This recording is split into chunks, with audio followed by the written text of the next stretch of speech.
tell me the name, but all right, next time. Mhm.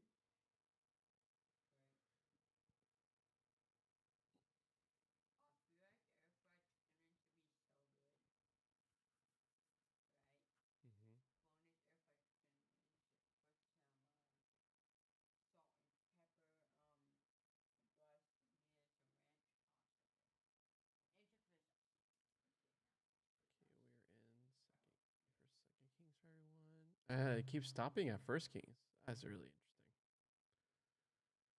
All right, we're in Second Kings.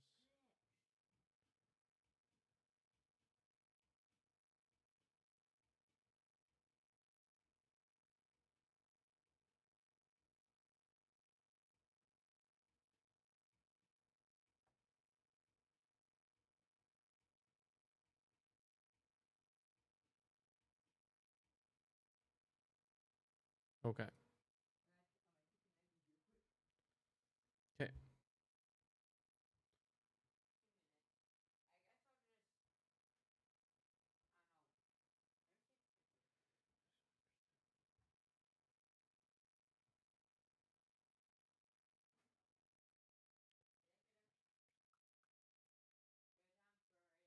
Mm.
Huh.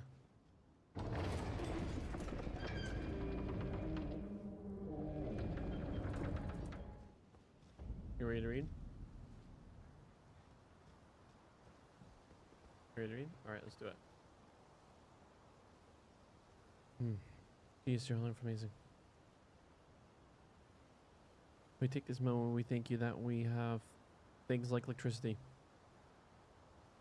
That things in the world that used to take hours to do, like washing the dishes, doing laundry. We have these modern inventions that release a lot of that burden on us. So that things like recreation activity, things like reading, that unless in the ancient world, unless we were the privileged, we were not privileged for such things.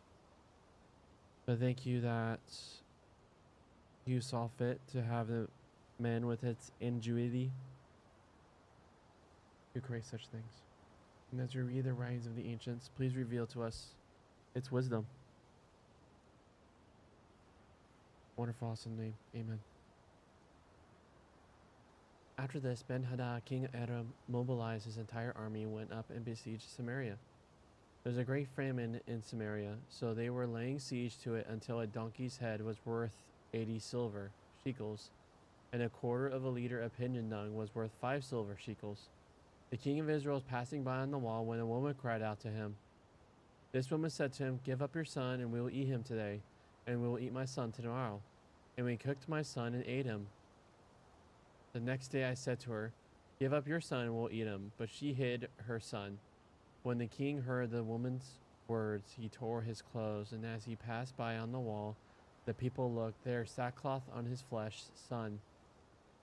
When the king heard the woman's words, he tore his clothes, and he passed on by the wall. The people looked. There, sackcloth on his flesh, underneath. He said, "This and more may God do to me if the head of Elisha, son of Shaphat, stays on him today." Elisha was sitting at home, and the elders were sitting with him. The king had sent a man ahead of him. He said, "Now this trouble is from Yahweh. Why should I wait for Yahweh anymore?" Elisha said, "Listen to Yahweh's word. Yahweh has said this time tomorrow, a measure of flour will go for a shekel, 2 measures of barley for a shekel at the gate of Samaria." The officer on whose arm the king depended replied to the man of God, "If Yahweh is going to make windows in the heavens, could this thing happen?" Elisha said, "Now, you're going to see with your eyes, but you won't eat of it." There were 4 men with skin disorder at the city gate. They said to one another, "Why are we sitting here until we die? If we say, 'Let's go into the city,' there's famine in the city and we'll die there. If we say, 'Here,' we'll die. Come on, let's surrender to the Aramean camp. If they let us live, we'll live. If they put us to death, we'll die." So they set off at dusk to go to the Aramean camp, but came to the edge of the Aramean camp, and there no one was there. The Lord had made the army hear the sound of territory, the sound of horses, the sound of a huge army. They had said to one another, "Now the king of Israel has hired against us the kings of the Hittites and the king of Egypt." They had set off and fled at dusk. They had left their tents and horses and donkeys, the camps as it was, and fled for their lives. So these men with skin disorders came to the edge of the camp and went into a tent and ate and drank and carried silver and gold and clothes from there and went and buried it. But they said to one another, "We are not doing right. This day is a day of good news. We are keeping quiet. We will wait until morning light. Then our waywardness will find us out. Come on, let's go and tell the king's household." So the people went out and plundered the Aramean camp, and a measure of flour went for a shekel, and 2 measures of barley for a shekel, in accordance with Yahweh's word. In charge of the gate, the king had appointed the officer on whose arm he depended, and the people trampled on him in the gates. And he died as the man of God had spoken. Verses 17b and 20 summarize this closing note to the story. So things are so bad. There's a famine, and also Ben-Hadad king is besieging them. And so you know what besieging does, right? Yeah, well, and they also hem the city all around. So neither can go out or neither can go in. And so then if you don't have any food, then you start starving.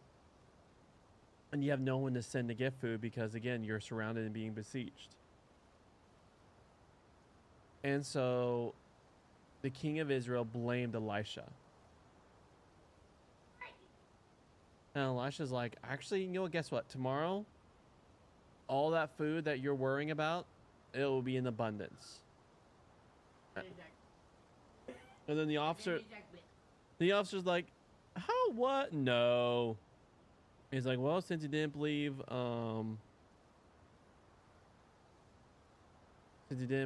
me, okay. You're not going to be able to see it. You'll be able to see it, but not be able to partake of it. You'll hear about him dying."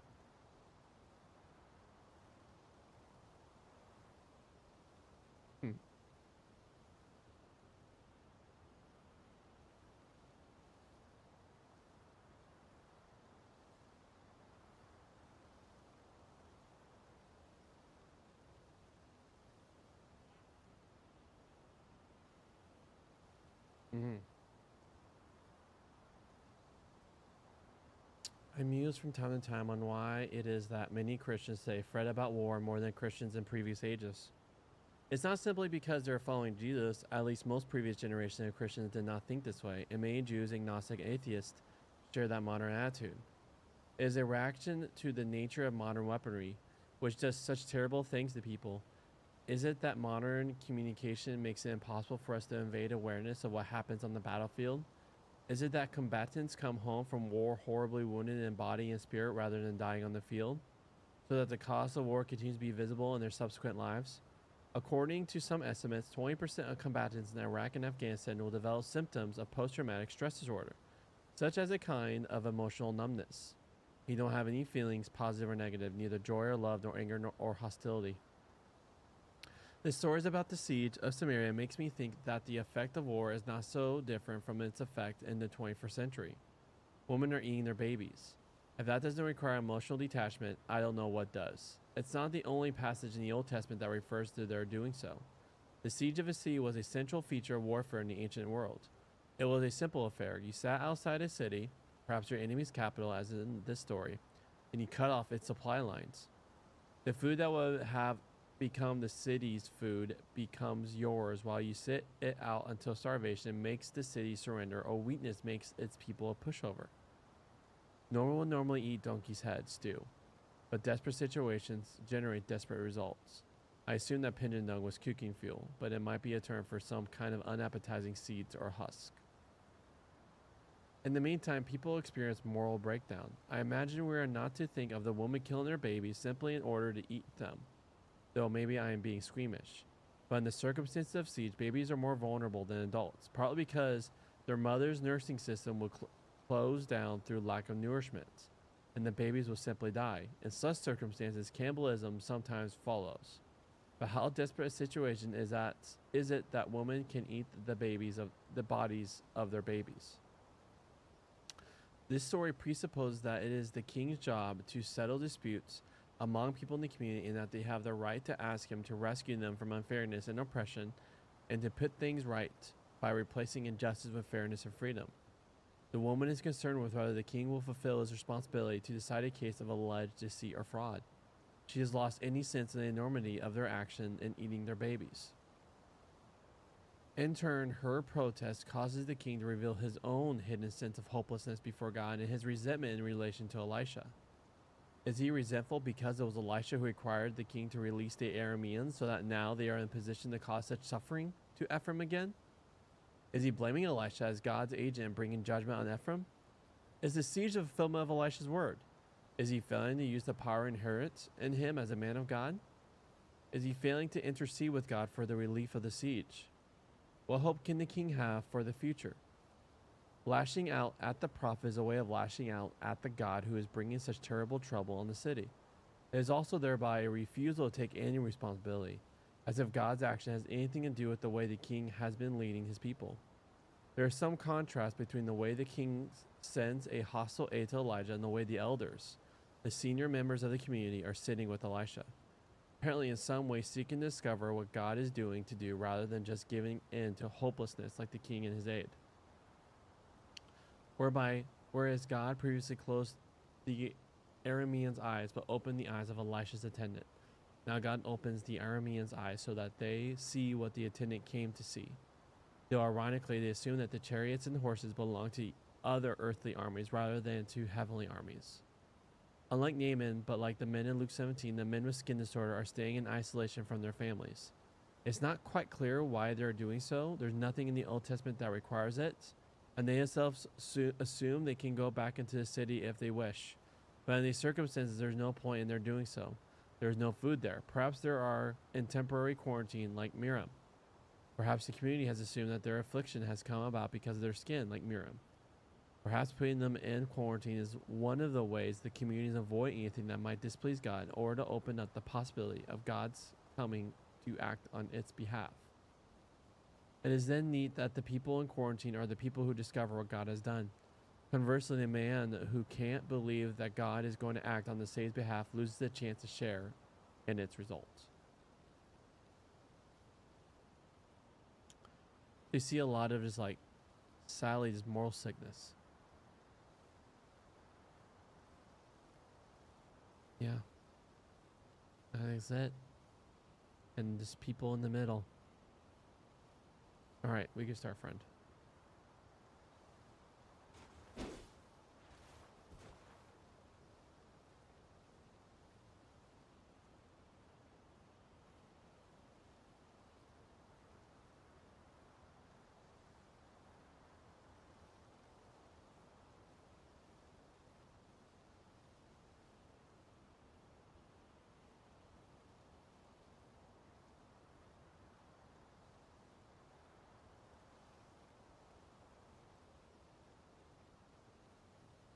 Think I should try out the first boss?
Hmm.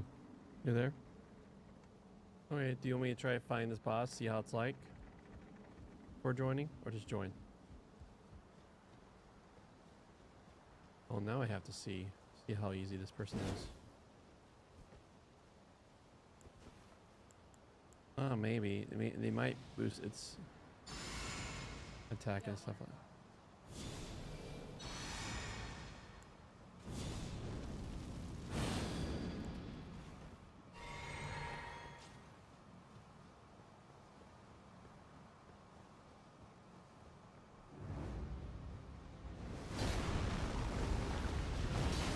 Oh yeah. It's at its usual level, so right now it's not.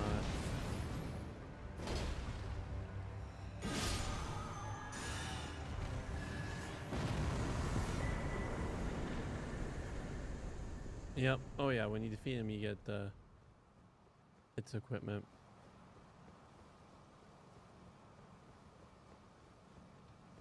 Oh, thanks to my grace I need to make sure to level up.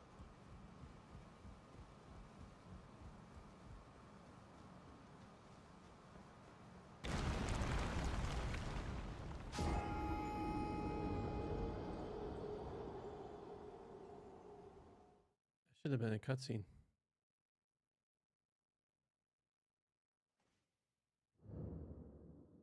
Oh yeah, there's the cutscene. Except I don't remember dying. I thought I just went straight into cutscene.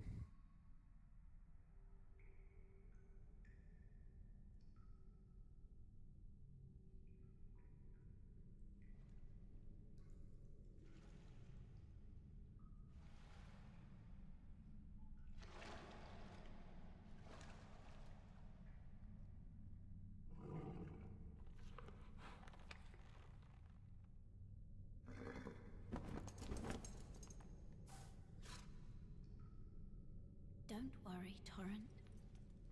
Fortune is on his side. We found him here, after all.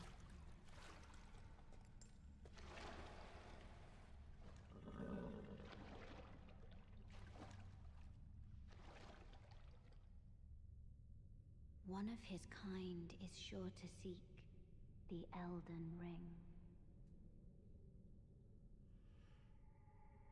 Even if it does violate the Golden Order.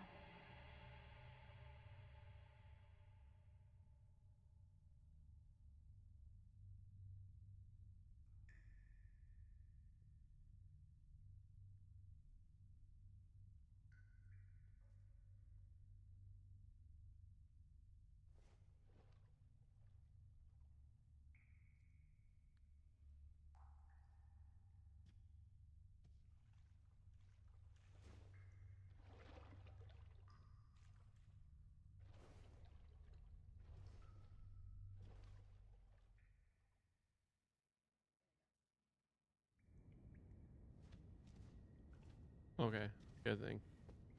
Get my rings.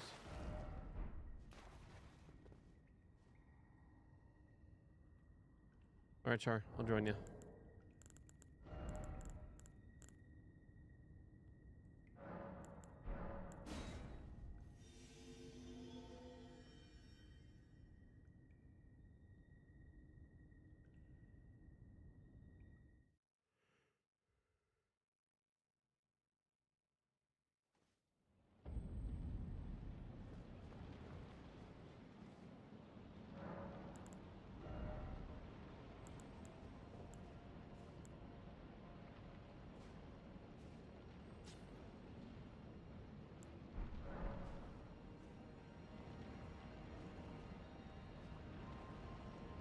Okay, lead the way.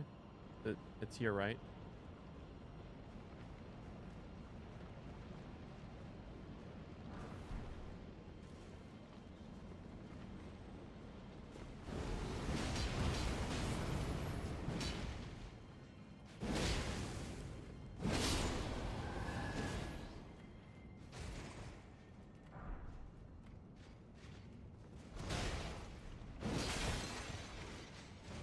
Oh, darn it.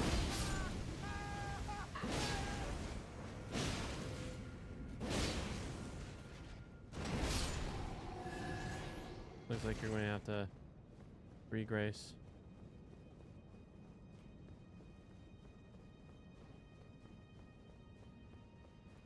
Might as well grace also since you're gracing. Game would have given you a debuff. So we're gonna leave right when Robin gets here, okay? So you have about like 29 minutes until she gets here. All right. Ooh, you got me.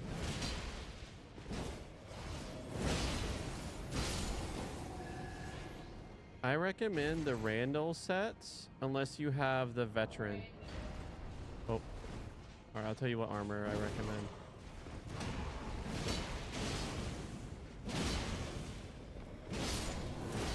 The chart. I recommend if you have the veterans set, wreck that. If not, then the next best is oh. Do you not have oh you don't have this item. You don't have the Great Jar Arsenal. Oh. I recommend looking it up because it's great. Great item. Oh, okay. Is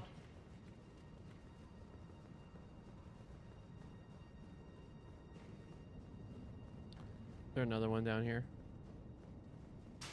That's just those two. Okay.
He does. I think there's like a free res that happens.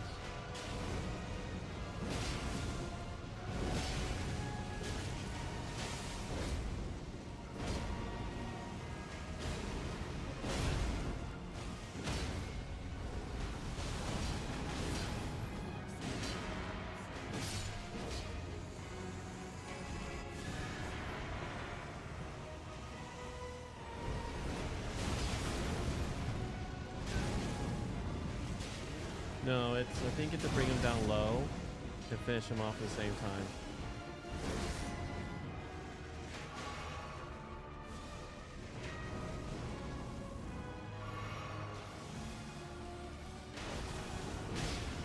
So let's get I'm getting big guy low.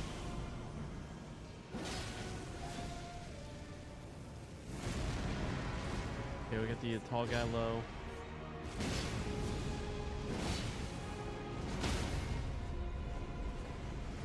Okay. Alright, they're both gone.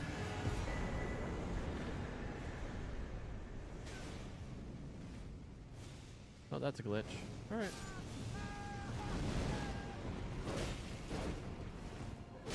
Oh, come on. Here. I'll hit the grace for you.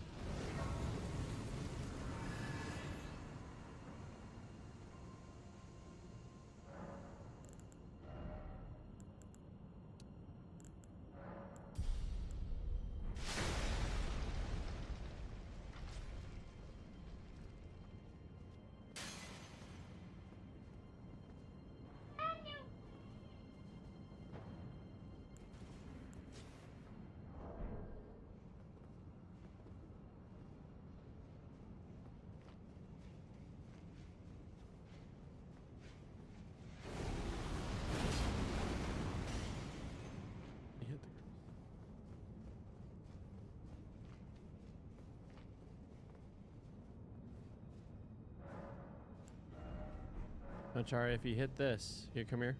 Let me show you a secret. Hit this. Just hit it. Oh, not that one. Where is it? What's this room? No, I thought there was a secret. Maybe it was a different room. Right next to the edge. That must be a different room with a... Oh!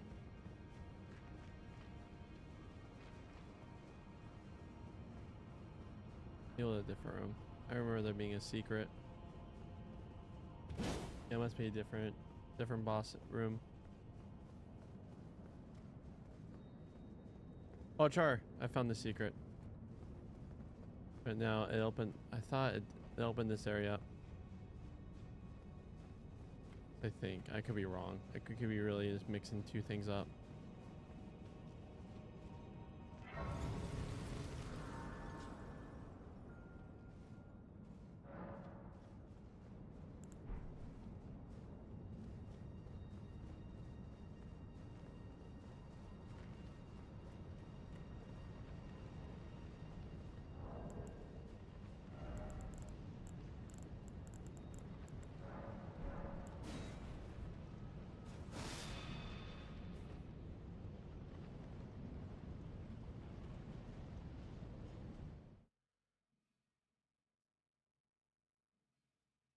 Alright, I want to see if the Alexander guy is at the place on my world.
Mm-hmm.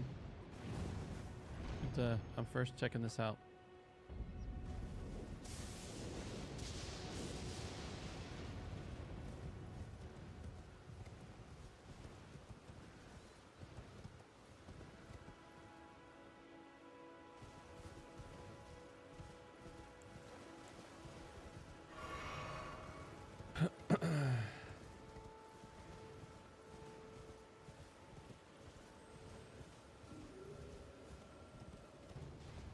And there's the crazy guy.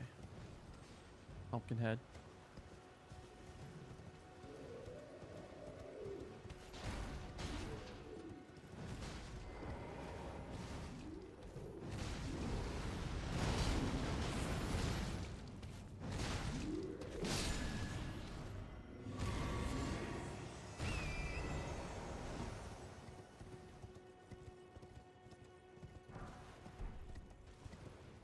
Please be here. Please be here.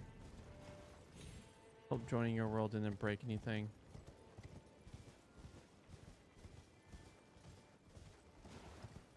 Here.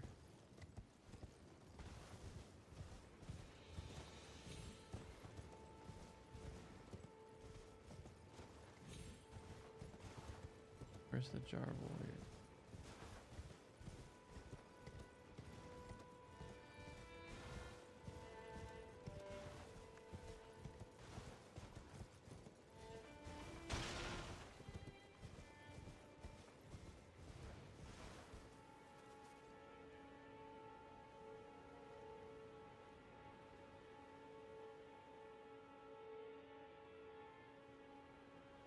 Iron Fist quest. Bar.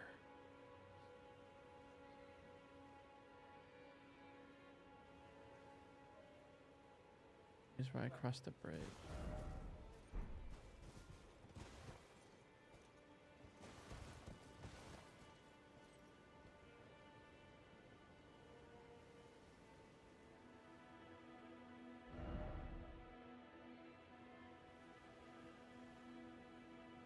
Okay. I thought. I'm around here.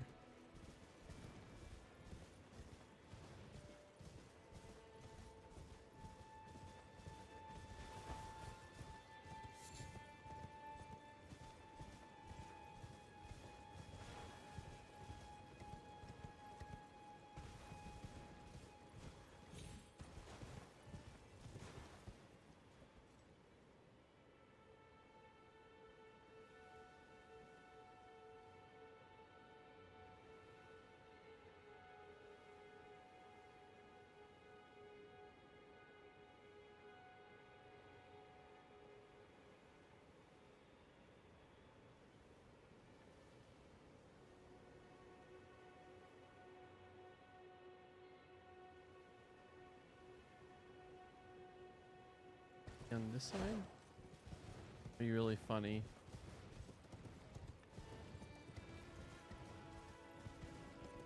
Laugh really hard if I'm just on the wrong side.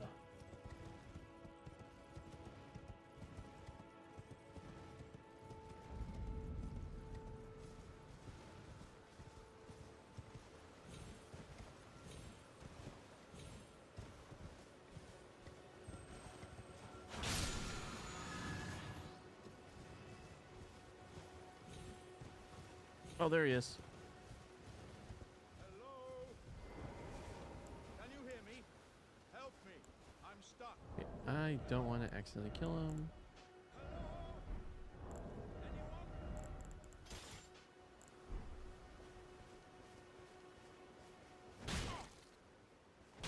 What are you playing at? This is no time for games.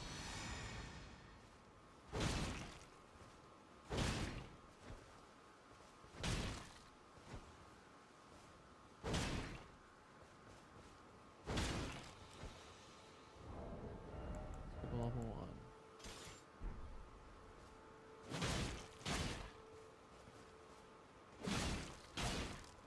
Oh, I am Alexandre, please. My thank, just give me a good smack and I'll pop. Don't dally. There's no need to fret. I'm very well trained. Give it your all, I say.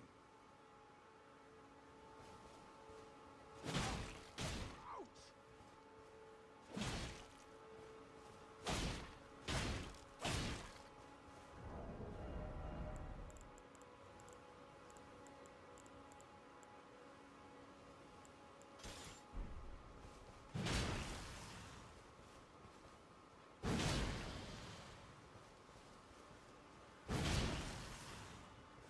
Don't stop now. Just put those doubts to rest. Give it your all.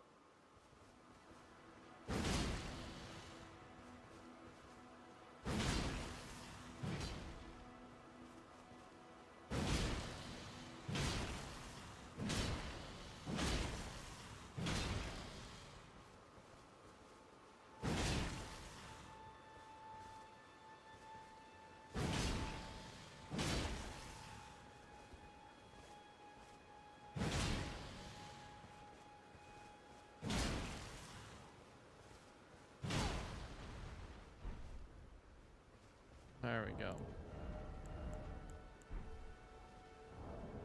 There we go. Got him unstuck. He's not accidentally killed. A good day in Mr. Rogers' neighborhood.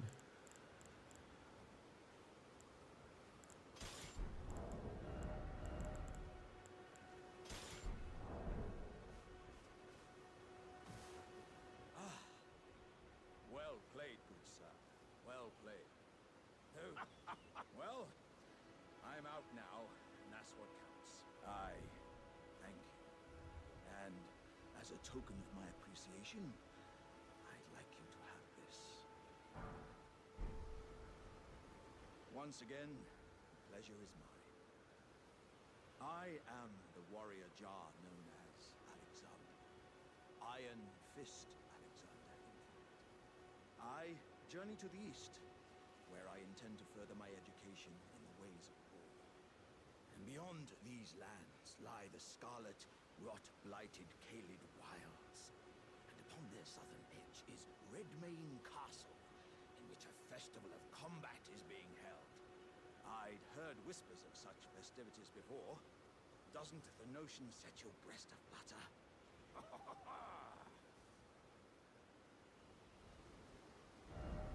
All right, Charlie, you mean join?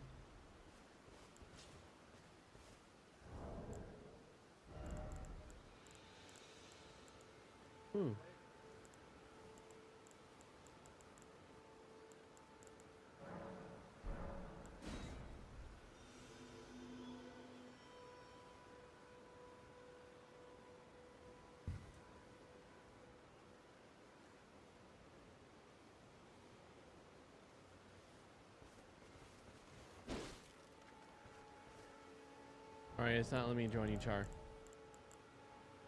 Yep. Oh. Nope.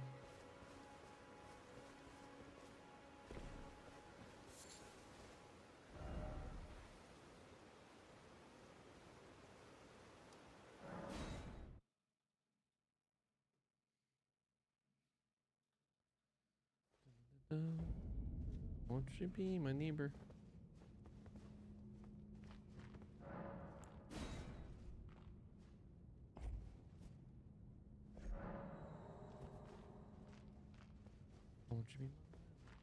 Won't you be my neighbor?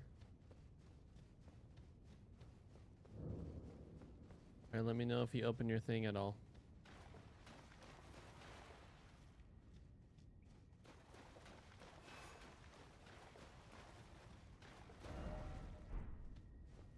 Wait.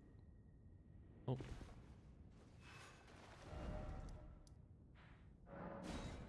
Halfway point.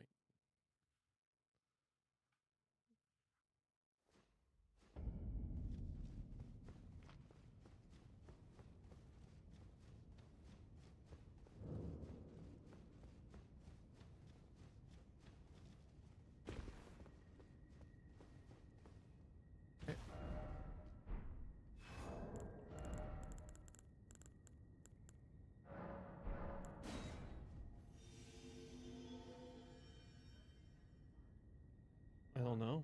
You're asking the wrong guy.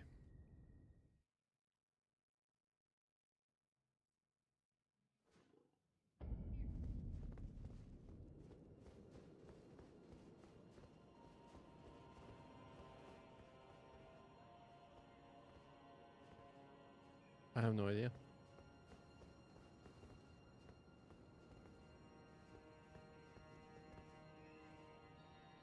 I don't even know where you died. I don't even know where you're at.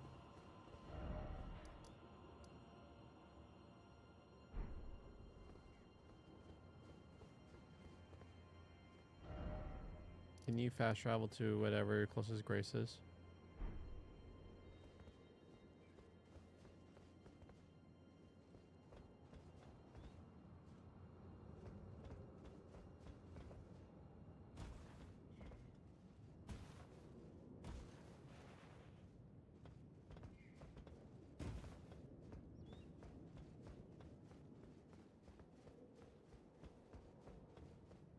I have no idea what you're asking me. I like...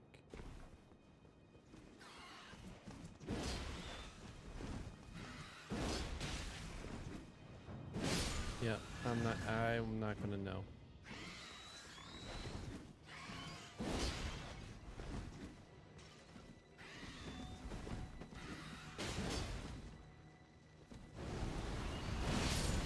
No, because I have a new game plus. It started at the very beginning.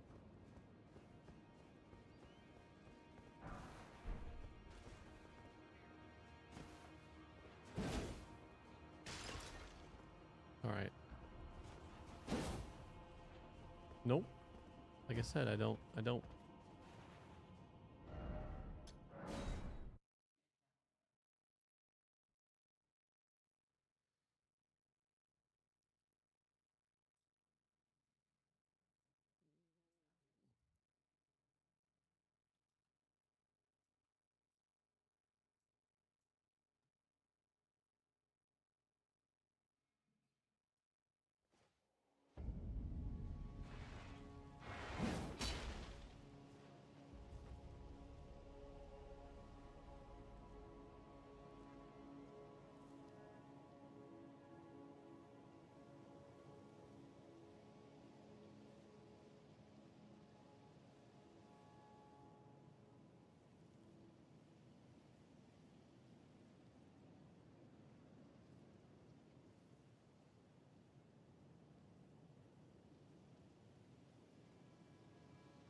Want to fight Mulaney? Okay, we could try. So we're dipping in probably around 5 minutes.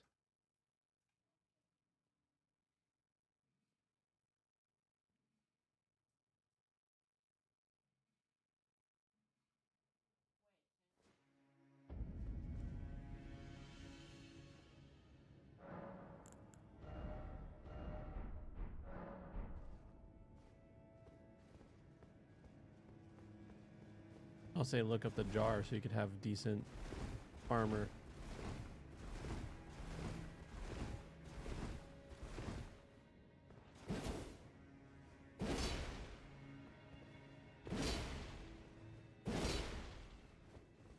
All right, 1 second. I gotta stop.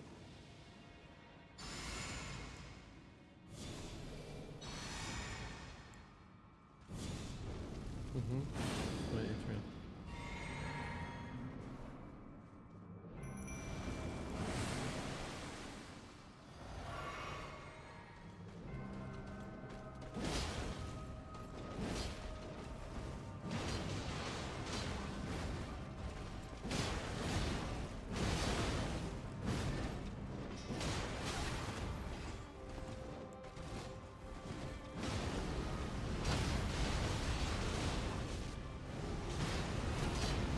Oh my gosh, gather.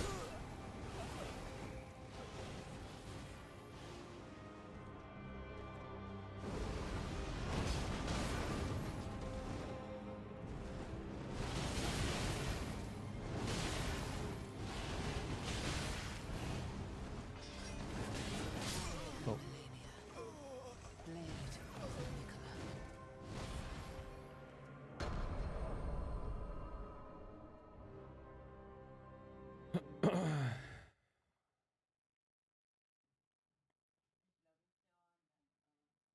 He's in chat.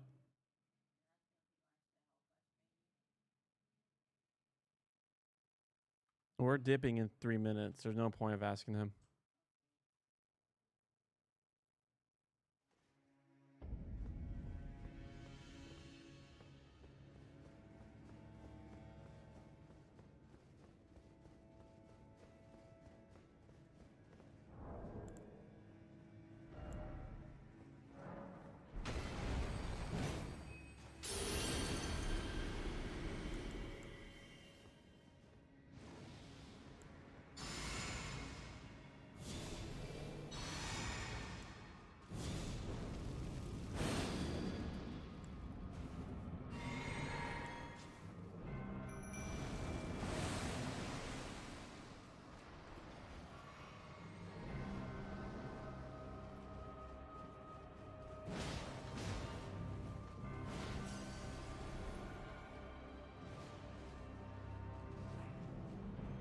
some of my follower right here.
Okay, stop bringing her closer to my summon. If she focuses my summon, then my summon's gimmick is gone.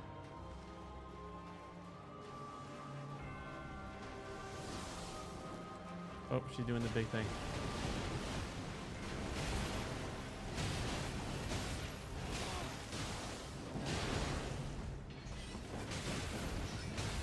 Come on. Leave me alone. Balls, I should have just healed. Alright, I'm playing way too not cautiously. It's on me. I should have used a heal flash.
Starts way over there. Summon right here. Then we get Charger.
Yeah, you're just sadly you're not doing enough damage just looking at your numbers.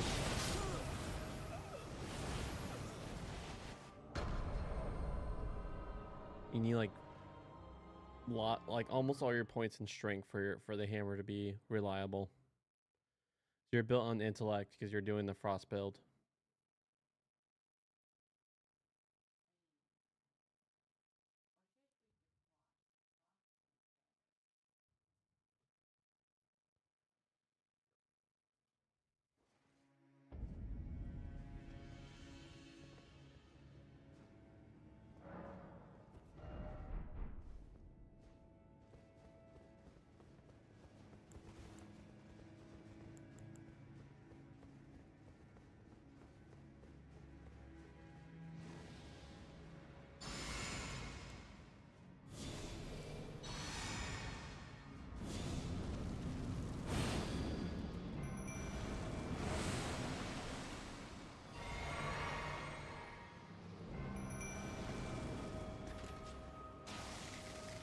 Okay, try to like fight her on this side of my summon so that she walks this way. Face her this way. Never mind, she's going directly.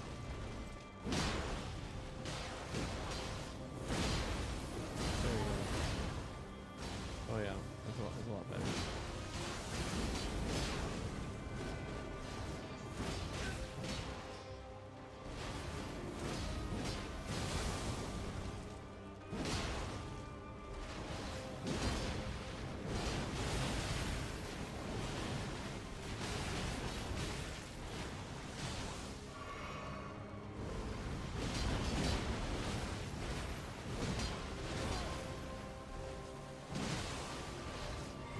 There we go.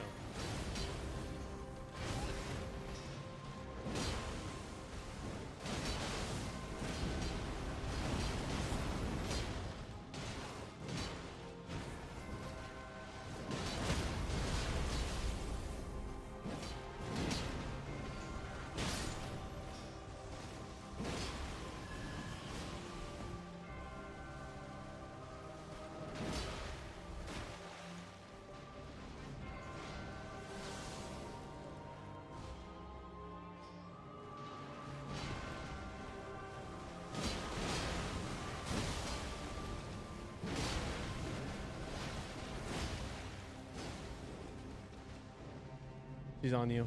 Move. Okay, then run this side so she doesn't focus on my. There we go. On me. Come on. There we go. My ad could just keep on pelting her.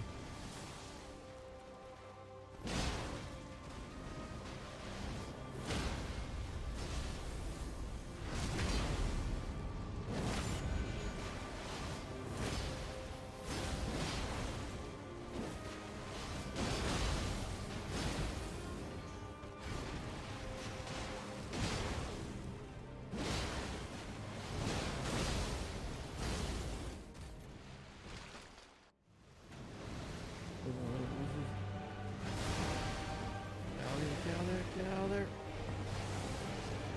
There we go.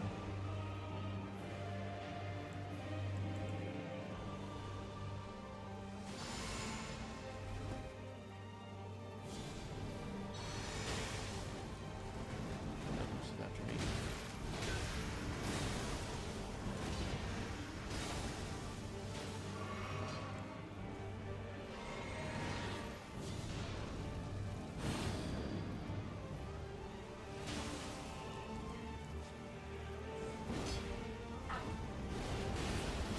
Whatever, you can just grab the rod. Ow, ow, ow, ow.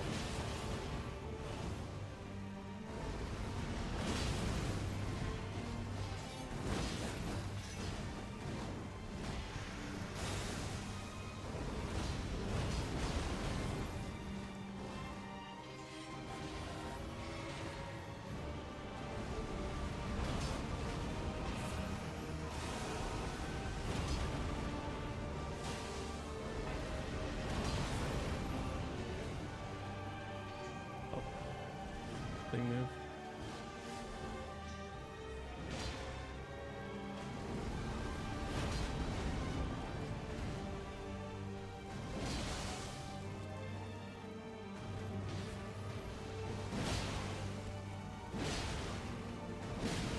Oh, okay, okay.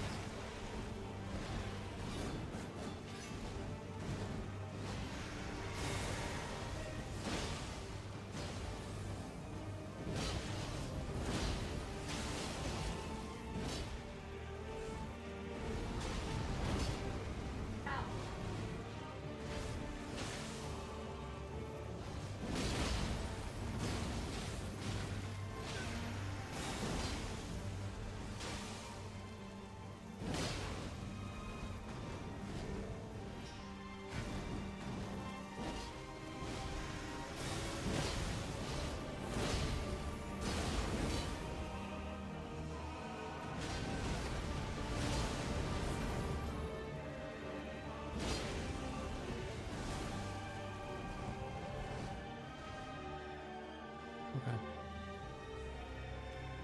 I'm very thankful for my archer guy. My archer. Oh gosh. Oh gosh. Oh, not Scarlet Rock. Gosh.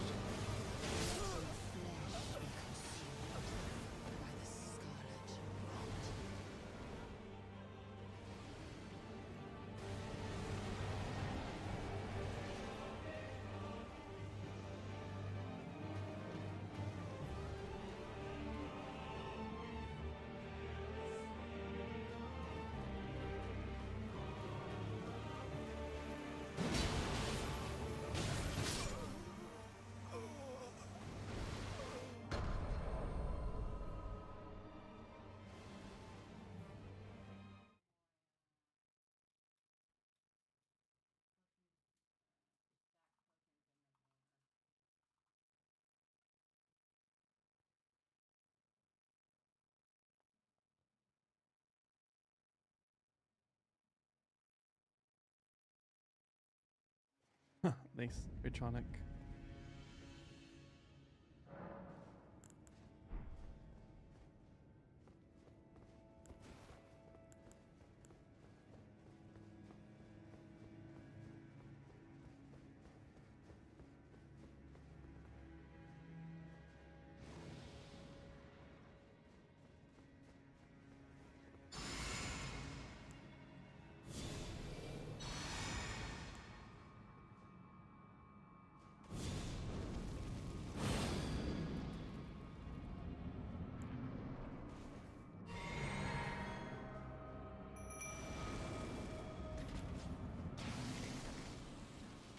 Ooh.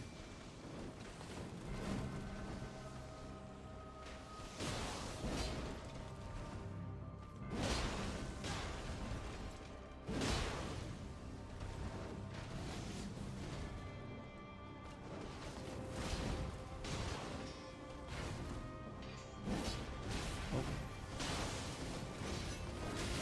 Oh gosh. Okay, you can get off me for a second. Oh.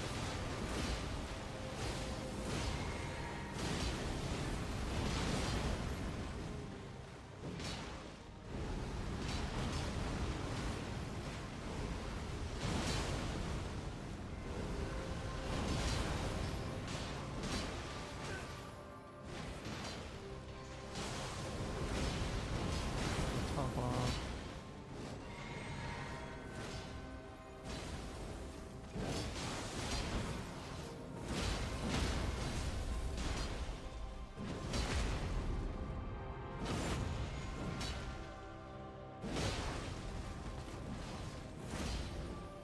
Move, move. Probably me. Shoot. Me. Me. Me.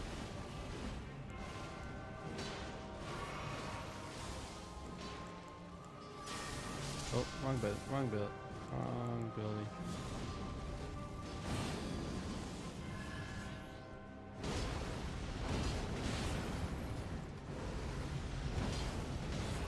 There we go. Popped off. Move, move, move, move, move.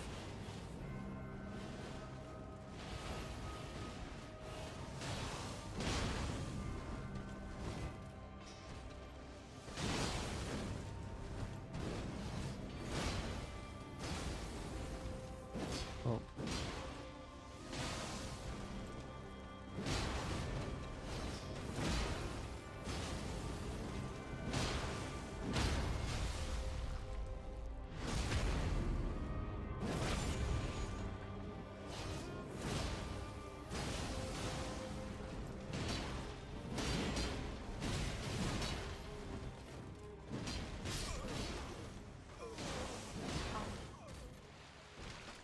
He escaped.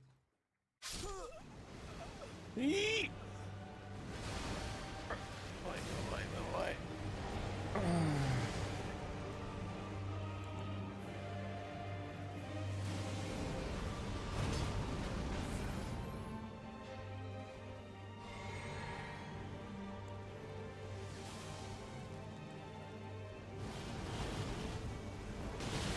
Oh man.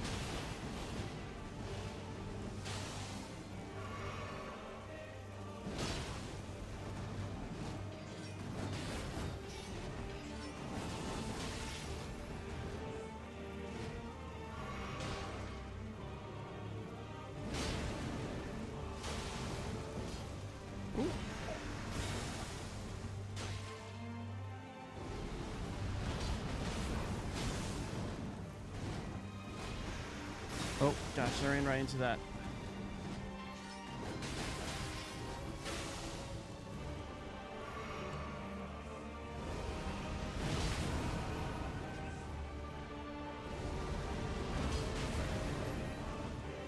Okay.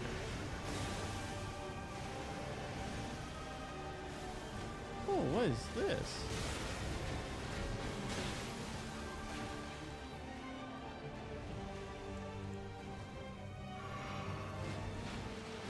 Ooh.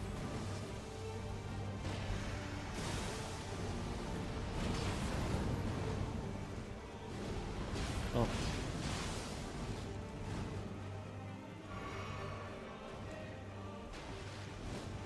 Oh, that's us need to go. All right. Bertronic, it was a pleasure seeing you, friend. We gotta go. Peace.